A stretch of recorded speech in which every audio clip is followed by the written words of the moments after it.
Markapur government general హాస్పిటల్లో ఉన్నటువంటి పరిస్థితుల్ని ప్రభుత్వం దృష్టికి, అలాగే మార్కాపూర్ శాసనసభ్యులు శ్రీ కందుల నారాయణ రెడ్డి గారికి తెలియపరిచి ఈ ప్రాంతంలో ప్రజలు పడుతున్నటువంటి ఇబ్బందుల్ని తీర్చేందుకు ప్రభుత్వం దృష్టి సారించాలని వైఎస్ఆర్ కాంగ్రెస్ పార్టీ తరఫున డిమాండ్ చేస్తూ మీ ద్వారా తెలియపరుస్తున్నాం. ఇందులో ప్రధానంగా చూసుకున్నట్లయితే వైఎస్ఆర్ కాంగ్రెస్ పార్టీ ప్రభుత్వం అధికారంలో ఉన్నప్పుడు గౌరవ జగన్మోహన్ రెడ్డి గారు ఆ రోజు ముఖ్యమంత్రిగా ఉన్న రోజుల్లో మార్కాపూర్ కేంద్రంగా ఉన్నటువంటి జిల్లా ఆసుపత్రిని గవర్నమెంట్ జనరల్ హాస్పిటల్ కింద మార్చడం, అప్పటి వరకు 100 పడకలు ఉన్నటువంటి ఆసుపత్రిని 350 పడకలకు పెంచడం జరిగింది. జగన్మోహన్ రెడ్డి గారు 100 పడకలు ఉన్నప్పుడు ఇక్కడ ఉన్నటువంటి డాక్టర్లు కేవలం 25 మంది మాత్రమే. 350 పడకల కింద మార్చిన తర్వాత 75 మంది ప్రొఫెసర్లు అయితేనేమి, స్పెషలిస్టులు అయితేనేమి, డాక్టర్లు అయితేనేమి నియమించబడ్డారు. అలాగే అంత స్టాఫ్ మొత్తం కలుపుకుంటే 498 మంది సుమారు క్యాడర్ స్ట్రెంగ్త్ అవసరమైతే 90% వరకు ఫిల్అప్ చేయడం జరిగింది. ఆ రోజు ఓపీ సేవలు అనేది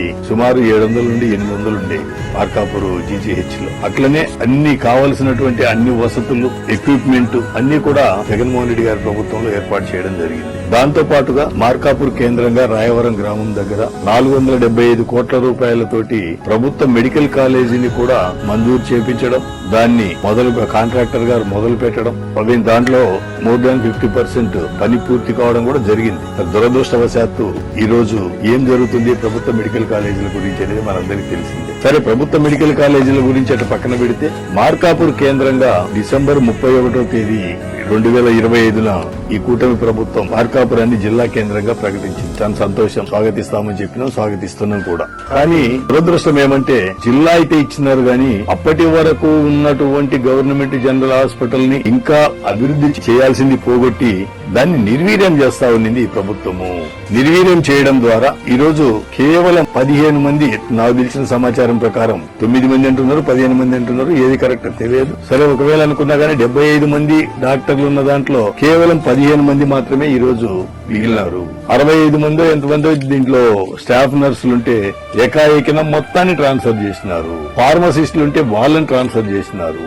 ఈ రోజు అక్కడ వచ్చేటప్పటికి ఎట్లా ఉండిందయ్యా అంటే పోయినటువంటి పేషెంట్లకు సెక్యూరిటీ గార్డులో లేకపోతే శానిటేషన్ సిబ్బంది చూడాల్సిన పరిస్థితి ఏర్పడింది తప్ప డాక్టర్లు గాని, డాక్టర్లకు కావాల్సినటువంటి సహాయకులు గాని లేకపోవడం అనేది దురదృష్టము.